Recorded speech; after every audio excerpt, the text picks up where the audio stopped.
안규백 국방부 장관을 설명할 때 가장 많이 나오는 말이 있습니다. 바로 문민 국방부 장관입니다. 문민 장관이란 군에서 평생 근무한 장군 출신이 아니라 일반 사회와 정치권에서 활동한 사람이 국방부 장관을 맡는 것을 말합니다. 쉽게 말해 군이 독자적으로 운영되는 것이 아니라 국민이 선출한 정부와 법의 통제를 받도록 하는 것입니다. 이것을 문민 통제라고 합니다. 대한민국 역대 국방부 장관을 보면 1961년 이후 안규백 장관이 나오기 전까지 39명이 연속으로 모두 장군 출신이었습니다. 민간 출신 국방부 장관은 1961년 현석호 이후 안규백 장관이 64년 만에 다시 나온 사례입니다. 역대 장관 전체로 보면 민간 출신은 6명, 군 출신은 44명 정도로 볼 수 있습니다. 비율로는 대략 민간 출신 12%, 군 출신 88%입니다. 안규백 장관은 직업군인 출신이 아닙니다. 성균관대학교에서 철학을 공부했고 이후 정당에서 활동했습니다. 2008년 제18대 국회의원이 된 뒤 제22대까지 5번 연속 국회의원을 지냈습니다. 국회에서는 군과 국방 문제를 다루는 국방위원회에서 오랫동안 활동했고 국방위원장도 맡았습니다. 즉, 군을 직접 지휘한 경력은 없지만 국회에서 국방정책과 군 조직, 예산, 안보 문제를 오래 다룬 정치인입니다. 그리고 창군 이래 첫 방위병 출신 국방부 장관입니다. 국방부 장관은 국회에서 직접 뽑는 자리가 아닙니다. 먼저 이재명 대통령이 안규백을 국방부 장관 후보자로 지명했습니다. 이후 국회 인사청문회에서 경력과 자질, 군복무 문제 등을 검증받았습니다. 그리고 대통령이 최종 임명하면서 안규백은 2025년 7월 25일 제51대 국방부 장관으로 취임했습니다. 안규백 장관이 임명된 배경에는 군의 정치적 중립과 문민 통제를 강화해야 한다는 분위기가 있었습니다. 특히 비상계엄 논란 이후 군이 정치에 휘말려서는 안 된다는 비판이 커졌고 군 내부가 아닌 외부의 시각에서 국방개혁을 추진할 사람이 필요하다는 의미가 부각됐습니다. 안규백 장관이 추진하는 큰 변화는 크게 5가지로 정리할 수 있습니다. 첫째, 국군 방첩사령부 해체와 기능 분산. 방첩사령부는 군 내부의 간첩활동, 군사기밀 유출, 보안 문제 등을 다루는 조직입니다. 국방부는 2026년 6월 10일 방첩사를 해체하고 방첩 보안 안보 수사 기능을 여러 조직으로 나누는 방안을 발표했습니다. 찬성하는 쪽은 한 조직에 정보와 수사 권한이 지나치게 집중되면 다시 정치에 이용될 수 있다고 말합니다.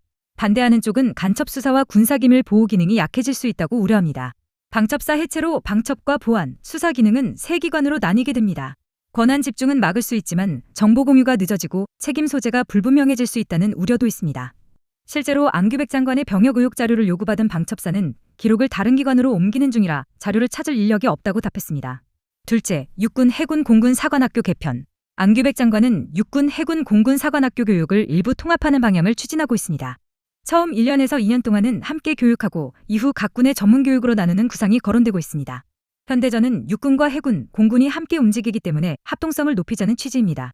현대전은 육군과 해군, 공군이 함께 움직이기 때문에 합동성을 높이자는 취지입니다. 하지만 각 군의 성격과 필요한 기술이 다른데 무리하게 합치면 전문성이 떨어질 수 있다는 반발도 큽니다. 여기에 육군 사관학교 지방 이전 가능성까지 거론되면서 논란이 더 커졌습니다. 사관학교 통폐합과 육군 사관학교 지방 이전 추진을 중단해달라는 국민 동의 청원도 올라왔습니다. 이 청원에는 약 14만 명이 동의했습니다. 또한 7월 8일에는 국회 본관 앞에서 육군 해군 공군 사관학교 총동창회와 예비역 장성, 학부모 등이 반대 집회를 열면서 논란이 더욱 커졌습니다. 바다가 없는 곳에서 해군 장교를, 활주로가 없는 곳에서 공군 장교를 교육해도 괜찮을까요? 국방부는 필요할 때 평택과 청주로 이동해 실습하면 된다고 설명합니다. 그러나 해군과 공군의 전문성은 정해진 기간에 몇 차례 실습한다고 만들어지는 것이 아니라 4년 동안 군함과 항공기, 바다와 활주로를 가까이에서 접하며 형성된다는 반론이 나옵니다. 이동식 실습만으로 기존 사관학교의 교육 환경을 대신할 수 있는지 충분한 검증이 필요합니다. 셋째, 전시작전 통제권 전환 추진. 전시작전 통제권, 줄여서 전작권은 전쟁이 발생했을 때 한미연합작전을 누가 중심이 되어 지휘할지에 관한 권한입니다. 현재는 미군 장성이 한미연합사령관을 맡아 연합작전을 지휘하는 구조입니다. 전작권이 전환되면 한국군 장성이 중심이 되는 지휘구조로 바뀌게 됩니다. 안규백 장관은 전작권 전환을 빠르게 추진하려는 입장입니다. 다만 전작권은 한국이 원한다고 즉시 전환할 수 있는 문제가 아닙니다. 한국군의 준비 상태와 안보 환경을 평가하고 미국과 합의하는 과정이 필요합니다. 전작권 문제에서는 보안 논란도 나왔습니다. 안규백 장관은 2026년 5월 말 2020년 당시 한미가 전작권 전환 조건의 94%를 충족했다고 본 취지의 발언을 했습니다. 비판하는 쪽은 그동안 공개하지 않던 군사평가 수치를 공개적으로 언급한 것 자체가 부적절하다고 주장했습니다. 반면 국방부는 해당 발언이 세부적인 군사기밀을 공개한 것이 아니라 국민의 이해를 돕기 위한 개략적인 설명이었기 때문에 비밀누설이 아니라고 반박했습니다. 전작권이 전환되면 한국군이 한미연합작전을 주도하게 됩니다. 하지만 미국의 핵무기와 전략폭격기, 항공모함, 위성정보, 증원전력은 한국이 마음대로 사용할 수 없습니다. 결국 지휘 책임은 한국이 커지지만 핵심 전력은 여전히 미국에 의존하는 구조가 될 수 있습니다. 한미의 판단이 엇갈리거나 미국의 지원이 늦어지면 대응이 지연될 수 있다는 우려가 나옵니다. 넷째, 인공지능과 드론 중심의 미래형 군구조 개편. 안규백 장관은 출생률 하락으로 병력 자원이 줄어드는 현실에 대응하기 위해 인공지능과 드론, 무인체계, 로봇을 활용하는 군대로 바꾸겠다는 구상도 밝히고 있습니다. 찬성하는 쪽은 미래전에 대비하려면 반드시 필요한 변화라고 말합니다. 반대하는 쪽은 아직 기술이 충분히 성숙하지 않았고 예산 부담과 사이버 보안 문제도 크다고 지적합니다. 다섯째, 현역 35만 명과 비전투 분야 15만 명을 결합한 병력 구조 재편 구상입니다. 안규백 장관은 현재 약 45만 명인 현역 병력을 장기적으로 35만 명 수준으로 줄이고 군무원과 상비 예비군, 민간 인력 등 비전투 분야 인력 15만 명을 더해 전체 국방 인력을 50만 명 수준으로 유지하겠다는 구상을 밝혔습니다. 찬성하는 쪽은 줄어든 현역 병력을 전투 임무에 집중시키는 현실적인 대안이라고 말합니다. 반대하는 쪽은 군기지 경계와 안보 업무를 민간에 맡겼다가 전쟁이 발생하면 민간 인력이 퇴사하거나 이탈해 공백이 생길 수 있다고 우려합니다. 다만 비전투 분야 15만 명이 모두 민간 경비원을 의미하는 것은 아닙니다.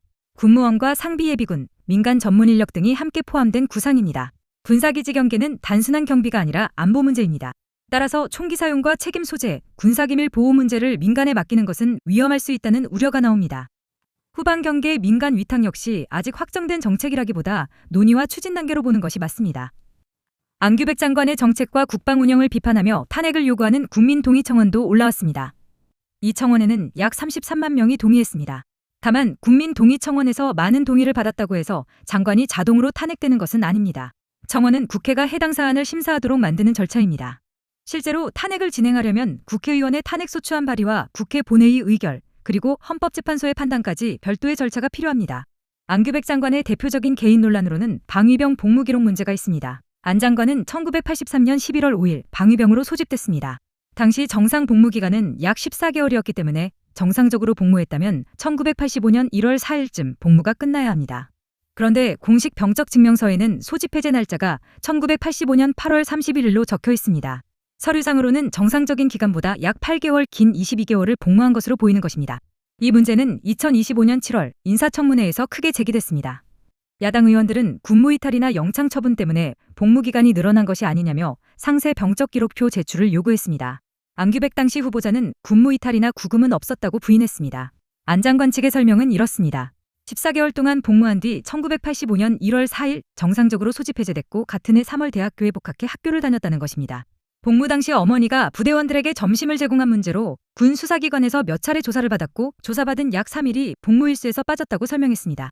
그래서 1985년 여름방학에 부대로 돌아가 부족한 며칠을 추가로 근무했고 이 과정에서 최종 소집 해제 날짜가 8월로 잘못 기록됐다는 해명입니다. 그러나 김영수 센터장은 다른 주장을 제기했습니다. 김 센터장은 안규백 장관이 1984년 방위병 복무 중 약 7개월 동안 부대를 무단으로 이탈해 서울에 있었고 헌병대 군탈체포조에 붙잡혀 부대로 압송됐다고 주장했습니다. 또한 이 일로 30일 동안 구금됐고 군무이탈 기간과 구금 기간만큼 약 8개월을 추가로 복무해 최종 복무 기간이 22개월이 됐다고 주장했습니다.